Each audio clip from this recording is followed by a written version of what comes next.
Hi, everyone. Bill Sheridan with the Maryland Association of CPAs and the Business Learning Institute. I'm fighting a cold today, so I guess it's apropos that we're going to be talking about wellness. Lots of lip service being paid to this notion of well-being and wellness in the workplace, and with good reason, really. I mean, if we're well, we feel good, we do good work, our organizations get well in the process, everyone wins, right? Dan Pink says that there's another way of looking at this. Dan, of course, is the best-selling author of Drive and To Sell as Human. He gave the keynote at the recent Leading to Well-Being conference in D.C., and he said wellness can really be reframed as engagement or motivation. Some pretty interesting ideas. I had a chance to talk with Dan after his keynote and asked him to explain what he meant by all that. Here's what he had to say.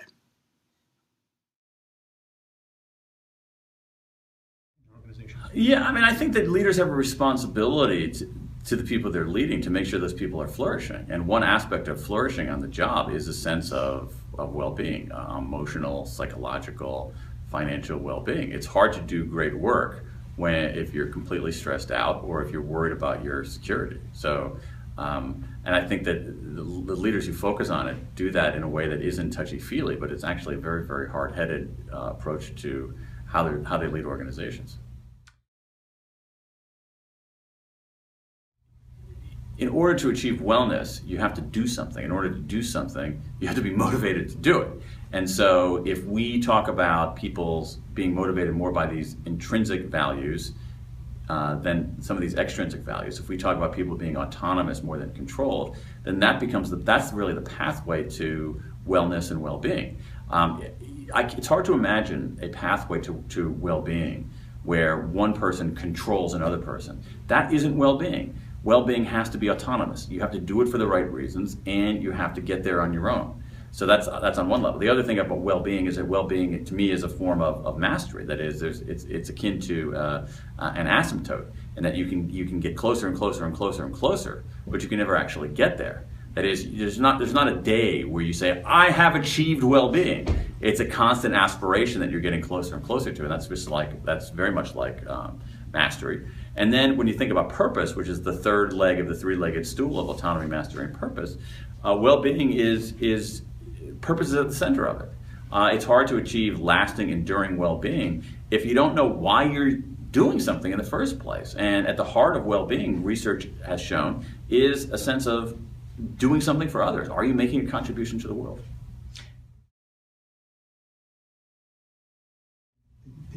There are very few that are sort of taking a whole comprehensive approach to these things, but there are plenty of organizations that are doing all kinds of interesting things to promote autonomy or mastery or purpose. If you look at companies that are, first of all, you have a lot of companies that have loosened have actually given back some autonomy over time to their employees. So it's not like you have to be in the office at a certain time, or you have to get to leave at a certain time. You just do your work, and no one's monitoring that. Even further out, you have companies that are saying, take as much vacation as you want whenever you want it. We don't care about your vacation time, we care about getting your work done. You see it with even things like expense reports. We're not in the business of counting all your expense reports to, incur expenses when it's helpful to the company, and you're an adult and deal with it.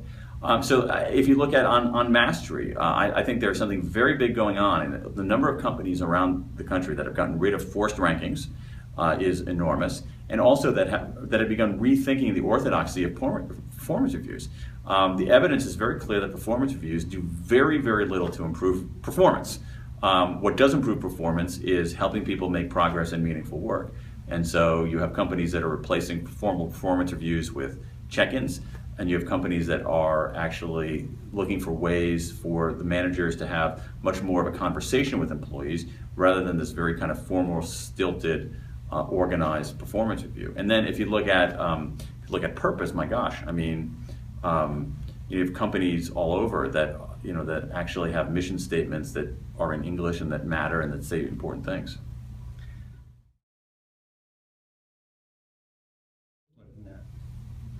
I'm not sure. I think there are some models that are outdated. I think certainly the model of using if-then rewards for complex creative work is completely outmoded.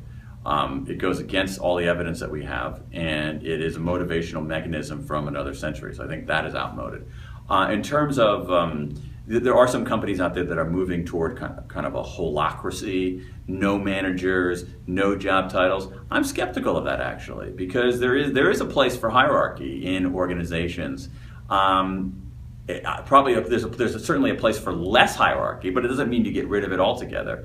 So to me, I think that the transition is a little bit less dramatic, a little bit smoother. It's basically organizations that presume that the people who work there want to do a good job, care about what they're doing, and can be trusted, versus the premise in a lot of organizations, which is that people want to shirk, can't be trusted, and therefore need to be monitored. So if you start with a fresh presumption about human beings, if you give them some degree of autonomy, and if you actually use the social science to give them regular feedback on making progress, and if people in the company know why they're there, then I think you have a fighting chance without throwing out the whole business model of the firm.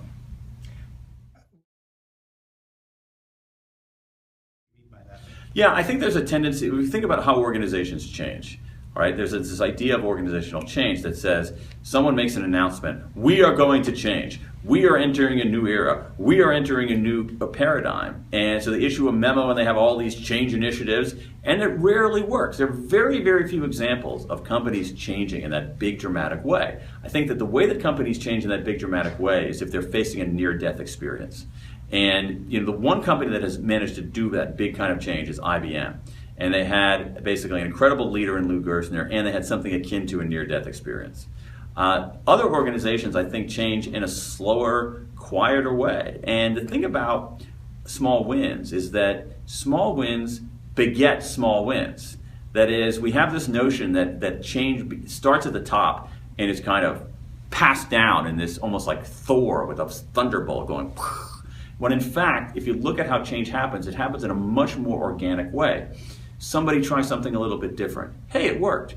Somebody else tries that same thing. Hey, it worked again. Whoa, wait a second, maybe we should try it this way. And that kind of cascade of small wins, to me, is a more realistic account of how organizations actually change. The other thing about it is that it is much more accessible at the individual level.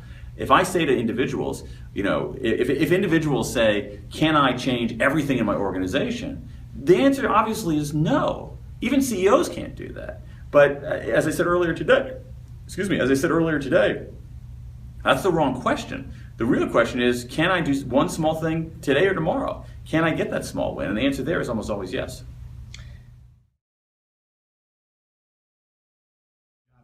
Yeah, I mean, I think that, for a business that has sort of cyclical highs and lows, I'm not sure that tax accountants are going to they're going to hit the apex of their emotional well-being on April 13th of the year. I just don't think that's realistic. But what I do think is that what can get CPAs going through day to day is how much is thinking through in the maw of what they're doing. Wait a second, I'm actually helping this family save a little bit of money. Oh, I'm helping this business navigate these treacherous waters. And I think that one of the things about accountants, especially accountants who are dealing directly with either individual clients or business clients, is that they can actually see the fruits of their labors in ways that many other professions can't. They're not divorced from their clients. They're often looking at them face to face. They're dealing with them on the phone. They're dealing with them on the email. The other thing about it is that I think there's something satisfying in accountancy in that there is, at some level, on some things, certain aspects of it, a beginning, a middle, and an end. And when you have all those tax returns filed, you actually have a sense of accomplishment. You can feel the progress. 3 months ago, these taxes weren't filed. Today, they're filed. And so I think the combination of making progress and also having an impact on people's lives can be really profound.